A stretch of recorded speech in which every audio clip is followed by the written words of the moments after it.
अस्सलाम वालेकुम dear students.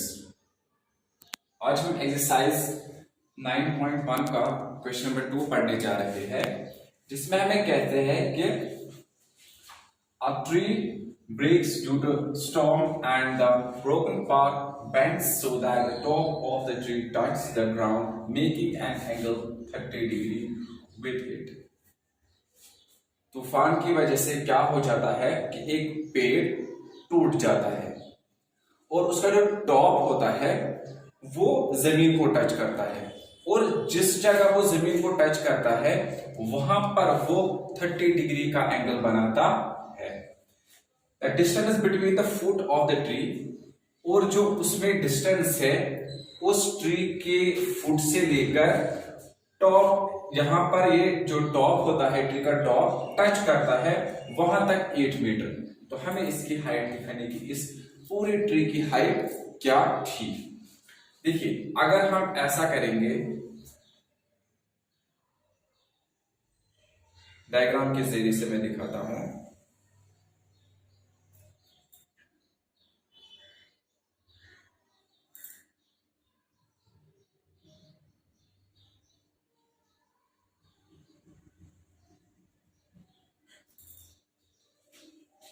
माने कि जो ट्री पहले था बराबर यहां तक था, जब तूफान आया उसकी वजह से ये टूट गया, और टूटने के बाद इसका जो टॉप है वो जमीन को यहां पे टच किया उसने, यानी कि ये ब्रोकन पार्ट जो है ये इसका जो टॉप है यहां पर टच किया। तो इस हिसाब से अगर हम देखेंगे, मानिए कि हम रखते हैं ये ए, बी और सी, ठीक। इसमें जो फुट है ट्री का वो यहां पर है, और जो इसका टॉप है वो टच यहां पर करता है, यानी कि यहां पर जो कहते हैं कि फुट जो है ट्री का वो पॉइंट, और जो टॉप है जो टच ग्राउंड को करता है वो 8 मीटर बनाता है, यानी कि ये साइड इसका 8 मीटर है। और कहते हैं कि ऊपर जब ये एंगल बनाता है, जब ये ग्राउंड को टच कर लेता है, उस वक्त ये बनाता है एंगल सी पर 30 डिग्री। इतनी इंफॉर्मेशन हमें इसमें गिवन है। अब हमें कहते हैं क्वेश्चन में find the height of the tree, यानी कि ये कहता है कि पूरी ट्री की हाइट हमें बताइए। हालांकि हमारा ट्री अभी जो है वो 2 हिस्सों में है, आधा हिस्सा यहां से है, आधा हिस्सा यहां से टूटा हुआ है। लेकिन अब हमें कहते हैं कि जैसे पहले था बिफोर द स्टॉर्म, यानी कि तूफान आने से पहले इसकी जो हाइट वो कितनी थी, वो हाइट हमें इसमें निकालनी है। चलिए करते हैं।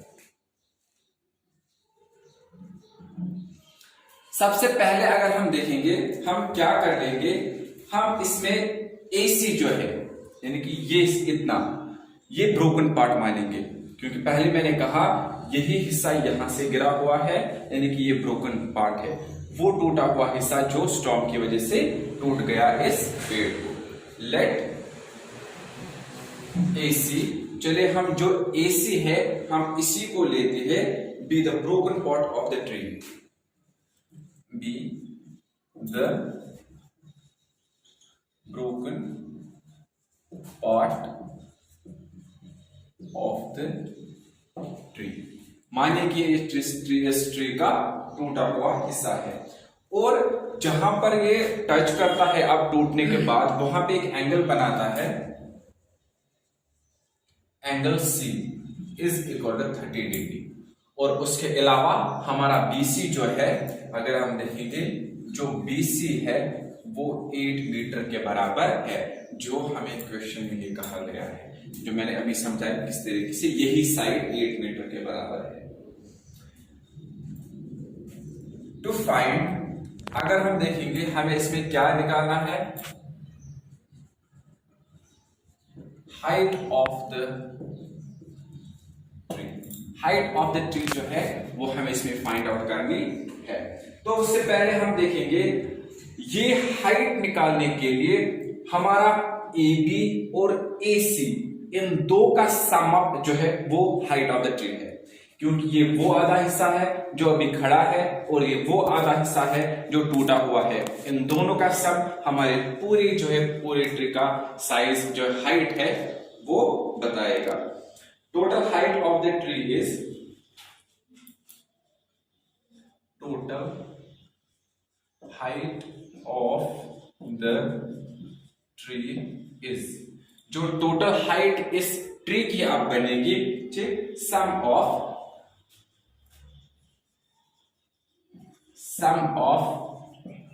ए बी एंड बी सी, या हम कह सकते हैं वो ऐसे, is equal to A B plus B सी,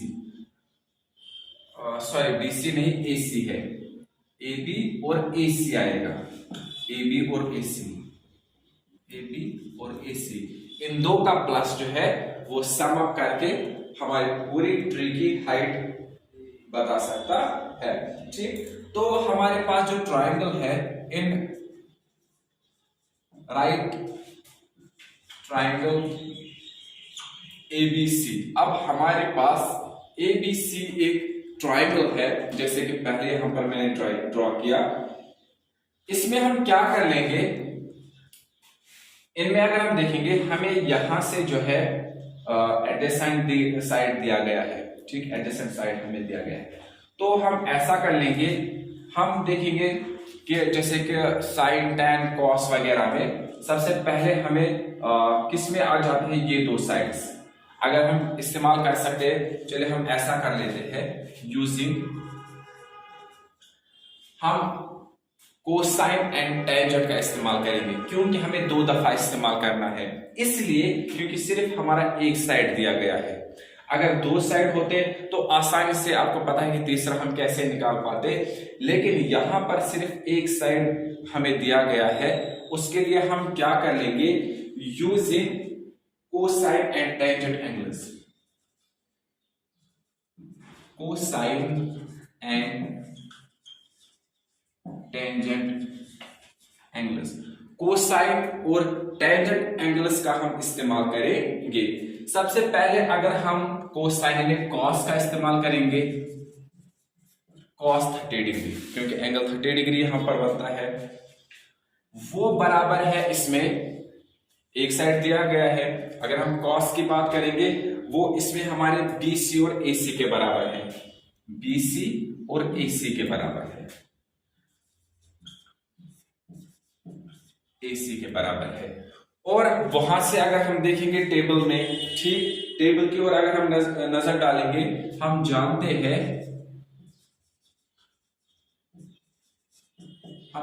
हैं जो cos 30 डिग्री है, हमें पता है जो cos 30 डिग्री है,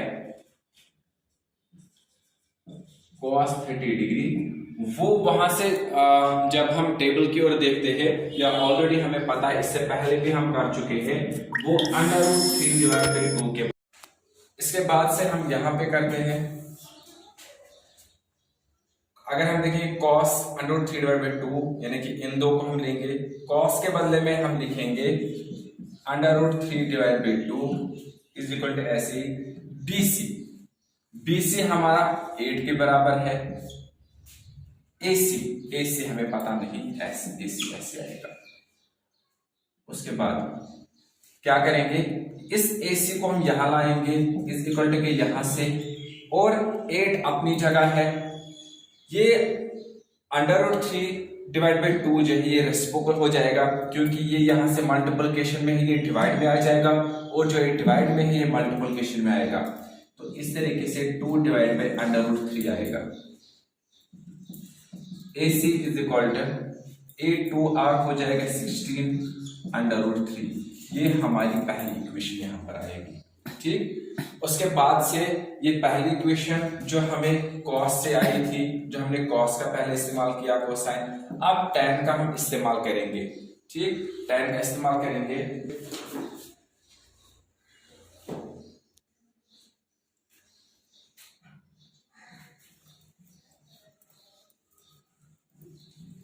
हम थोड़ा सा इरेज कर लेते हैं, इसमें यहां पर कर लेते हैं, ठीक। तो यहां पर हमने कोसाइन यानी कॉस का इस्तेमाल किया, अब हम इसमें जो है tan का इस्तेमाल करेंगे, ठीक। तो अब हम tan का जब इस्तेमाल करेंगे, इसमें ऑल्सो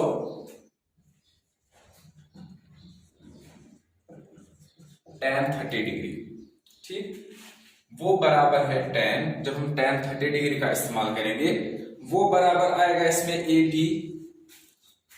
बी और ए सी के बराबर, ठीक, ए बी और ए सी के बराबर, ए बी और ए सी के बराबर हमारा tan आएगा। तो ए बी, एक तो ए बी हमारा और बी, सॉरी ए बी और बी सी के बराबर आएगा, ए बी और बी सी के बराबर आएगा, जो हमारा tan ए बी और बी सी के बराबर आएगा, tan 30 डिग्री। tan की अगर हम बात करेंगे, जब हम जानते हैं कि जो tan है वो tan 1 डिवाइड बाई √3 के बराबर है, और ए बी हमें पता है नहीं तो ऐसे ही रखेंगे, बी सी 8 के बराबर है। अब क्या कर लेंगे हम काम, ये 8 यहां से डिवाइड में है, जब हम यहां लाएंगे मल्टीप्लिकेशन में, ठीक, मल्टीप्लिकेशन में आएगा, √3 पहले ऐसे आएगा, ये डिवाइड में है तो इंटू 8 आ जाएगा, और ए बी, उसके बाद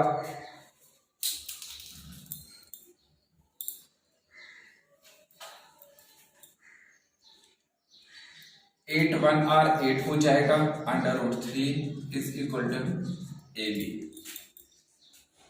या हम ऐसे लिख सकते हैं, और ए बी जो है 8 डिवाइड बाई √3 के बराबर है। ये हमारी सेकेंड इक्वेशन आई, ठीक। एक तो हमें आई थी जो हमारा ए सी है इससे एक, और हमारा जो ए बी है इससे दूसरी आई थी, ए बी और ए सी। जैसे कि हम ऑलरेडी मैंने आपसे कहा था, जब हम सम करेंगे, यहाँ पर जब हम सम करेंगे ए बी और ए सी का, तो उसके बाद से उनका सम यानी कि ए बी, ये जो खड़ा पोर्शन है ट्री का, और जो ब्रोकन पोर्शन है ए सी, ठीक है ना, इसका, तो इन दो का सम जो है वो हमें बताएगा हाइट ऑफ द ट्री। तो यहाँ से ए सी और यहाँ से ए बी, इन्हीं का सम अगर हम करेंगे तो हम लिख सकते हैं therefore comma height of the tree, जो हाइट ऑफ द ट्री है वो क्या है कि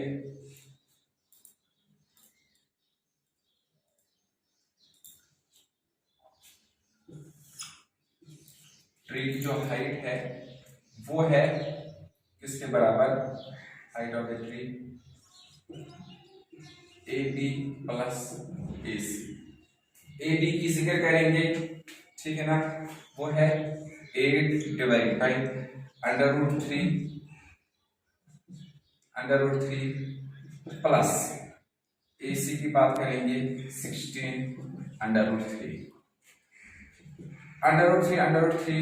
कॉमन एक आएगा, और ऊपर वाले दो को जो है प्लस हो जाएगा, 8 प्लस 16, वहां से 8 प्लस 16 24 डिवाइड बाई √3, या हम 8 √3 मीटर भी हम इसको कंसिडर कर सकते हैं। इस तरीके से जो हमारे ट्री की हाइट है, height of the tree total, वो 8 √3, या हम कह सकते हैं 24 डिवाइड बाई √3, ये हमारी ट्री की हाइट है। इस तरीके से सॉल्व हो गया। उम्मीद है कि आपको समझ में आया होगा। मिलते हैं नेक्स्ट वीडियो में, तब तक अपना ख्याल रखिएगा। ये हमारे